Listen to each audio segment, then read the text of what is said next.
I'm Julie Jones. My life wasn't always what you see today. As a young girl, I was raised in a Christian home. We would go to church on Sunday morning and all hell would break loose on Sunday afternoon. There were days I went to school bloody. There were days that I questioned who I was. There were days I wondered if I could just run away. There were days that I wondered if God saw me at all. Growing up in my home was really volatile. I understand now, after my journey, that broke people and hurt people hurt people. My dad had his own story and he had his own things that happened to him when he was younger, as did my mom. And if we don't heal those things, they go to our children and our grandchildren. There were many times that I would have a program at school, or I would have, even at my baptism, my mom missed my baptism because she had two black eyes. I sang a solo in elementary and my mom was unable to be there because Mom and Dad had fought the day before. I learned how to be a happy little clown in order to just be able to survive, and that was my way of coping. And so I joked all the time, and I was funny all the time. I hid my pain for a really long time. It changes who you are. It really causes you to hate yourself.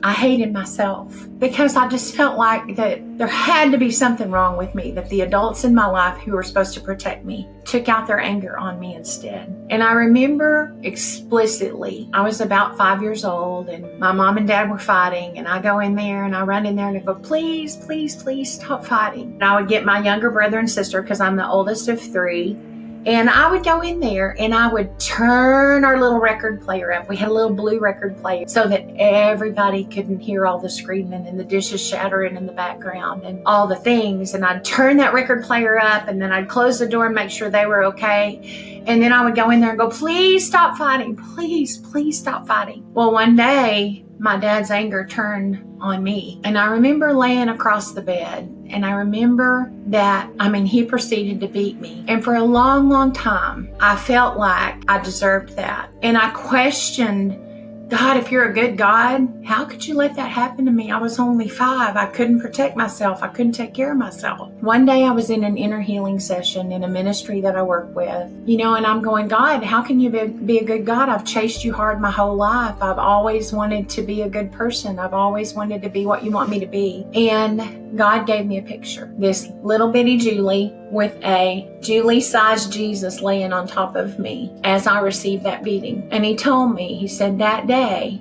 I protected you because that beating would have taken your life. And not only would it have taken your life, your daddy, because of what he had been through, if anything had happened to his baby girl, your daddy wouldn't have been okay either. So that day I saved your family too. That picture changed everything for me, because all of a sudden that I understood that God was in the middle of that room and he saw it all, and he took care of me and he took care of my dad. My dad had been on a tractor with his brothers, and his middle brother fell off of that tractor, and my dad ran over his little brother. And my dad carried that with him, and he didn't have anybody to help him through that, and he didn't understand the Holy Spirit. That day changed everything for me when the Holy Spirit weighed in. I understood that what I thought was really horrible, God really saved my family that day. And I'm so thankful that he did, because, my dad was a great man, and he would just snap. He didn't mean to hurt anybody. He was funny. Everybody in town loved him. I loved him. I adored him. But I realized too that when we don't heal our issues,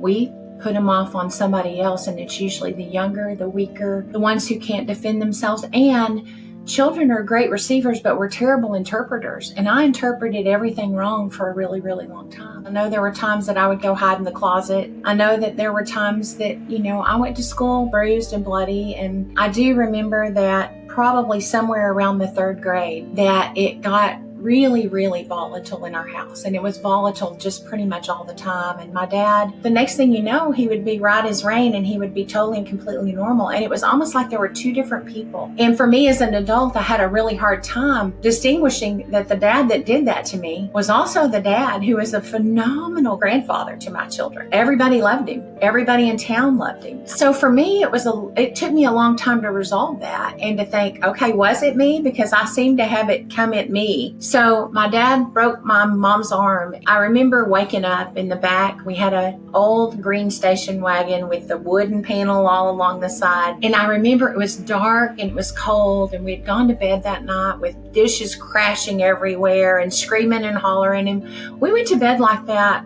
a lot. And we'd just kind of cover our heads and try to tune out the world and not hear anything and try to go to sleep. And then I woke up and we were in the back of that car on a mattress. And so I woke up and I was cold, and my brother and my sister were there, and they start moving around, and I'm covering them up going, God, please don't let them wake up. God, I don't know where we are, and I'm scared to death. Please, please, please don't let them wake up. But then I hear my mom and my dad come back to the car, and I play possum real well, and I listen to what's going on. And come to find out, my dad had twisted my mom's arm and broken her arm, and we were at the emergency room, and we were sitting out in the hospital parking lot in the middle of the night, just the three of us kids all by ourselves. And me being the oldest, I just felt like it was my job to make sure everybody was okay, even though I wasn't okay. And I've done that for a really long time. We just kind of went through those seasons, and it kind of came in waves. You don't know how to interpret it. You don't get any help. You just want to run away. And that caused kind of a waterfall event for me through my life. I was an overachiever.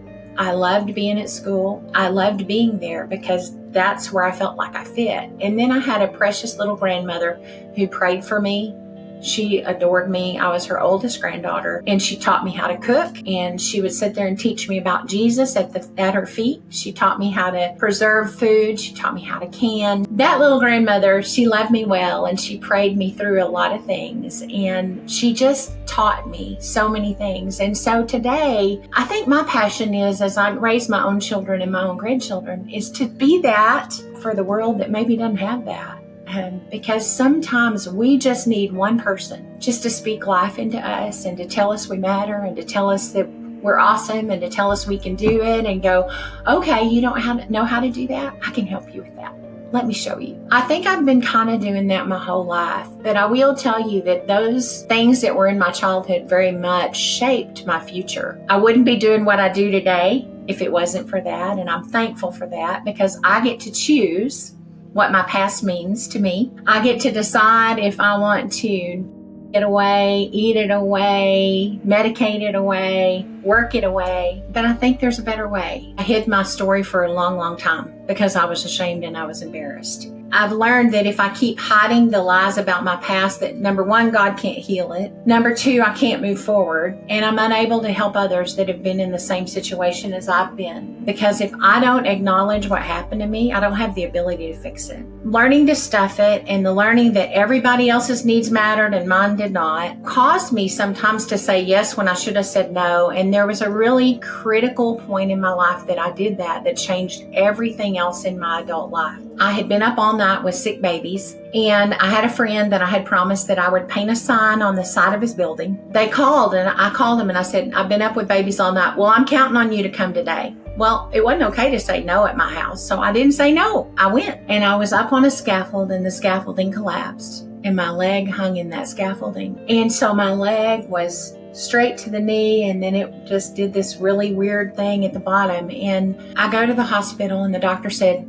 I don't know if you'll ever walk again. I'm going to do the best I can to put you back together, but I don't know if you'll ever walk again. That led to a year and a half of going to therapy every day, not being able to drive, not being able to take care of my family, not being able to even take care of myself. Well, in the process of that, I began to eat myself into oblivion. And what I didn't know was depression, because depression wasn't okay. You just got up and did it again. But I began to just try to eat my way through my feelings. And so I gained right at 100 pounds that year. We had to move back in with my mom and my dad, and that didn't end up well. They had their own issues. They filed for divorce, I don't know how many times, and separated, I don't know how many times.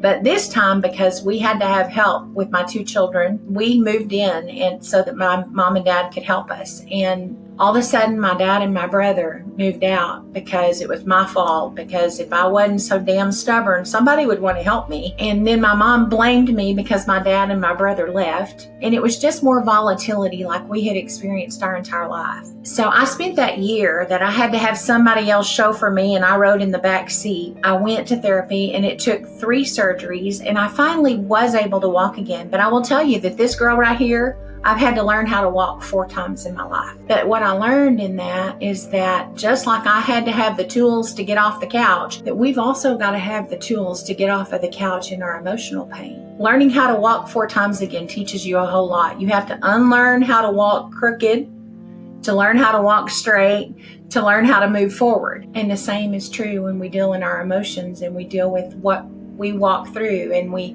try to learn about ourselves and learn about others and learn how those two work together, because God's a good God and he doesn't waste any of it. He uses every single bit of it. The person I am today is not in spite of what happened to me. It's because of what happened to me. I'm able to help people today because of what happened to me. Those knee surgeries and all of that led to a lifetime of swelling, pain, not walking great, but thrilled to be walking. And then in 2016, my dad was walking through a cancer journey. I hadn't felt good for quite some time, and we were just all worried about taking care of my dad. And then I had 2 children that got married in the fall of 2015. So as a mom, you take care of all of that, and you keep going to the doctor. Give me some more breathing treatments. I thought I had pneumonia.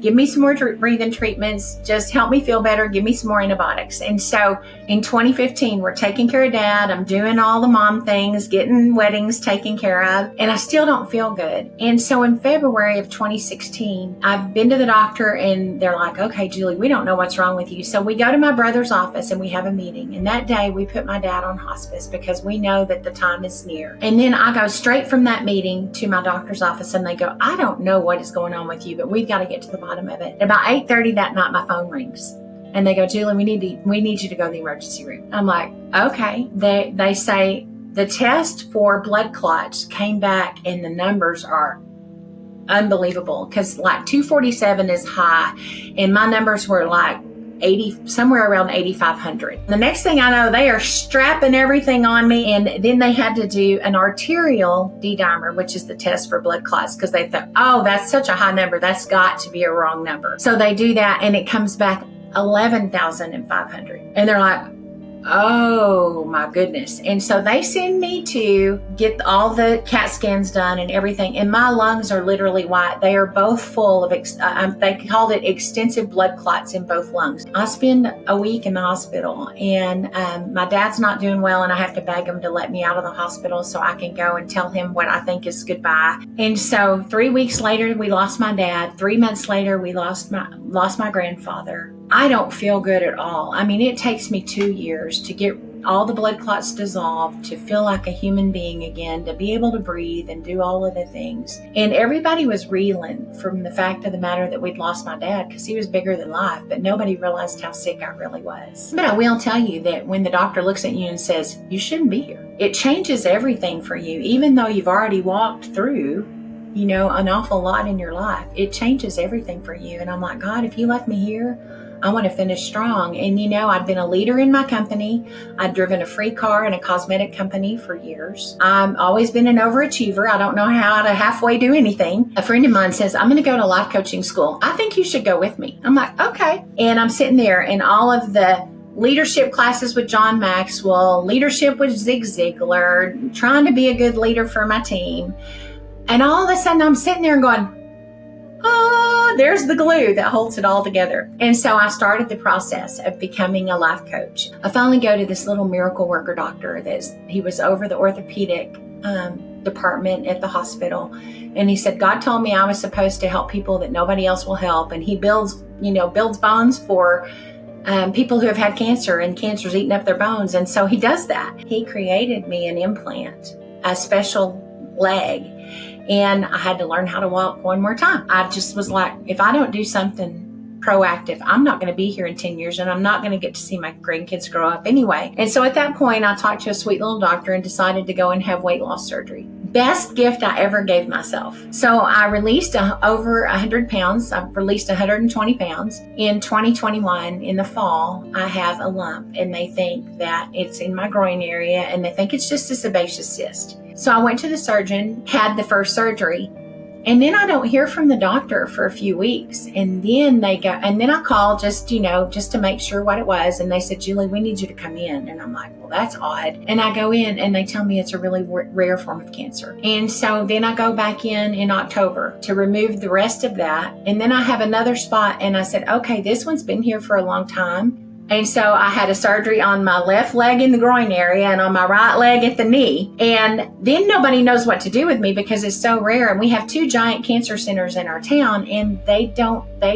never dealt with it. Then they have a meeting of their peers, and he calls me back and he goes, the radiology oncologist wants to see you. So I go back and they talk about wanting to do radiation. And I'm like, okay, so what are the side effects of that? And I'm like, the side effects are way bigger. So I said, I'm going to opt to watch it, and I'm going to trust God, and we're going to go to the dermatologist several times a year. I said, but I just want to say today that God saw it all, God knew it all, and He had a plan in it all. And I'm so thankful for who I've become today. It's given me a voice. It's given me the opportunity to go, your past doesn't equal your future. It's given me the opportunity to say, God is bigger than what we think is going to put us in the ground. I've got to say this because I want to honor my mom and my dad. I'm not broken. I'm blessed.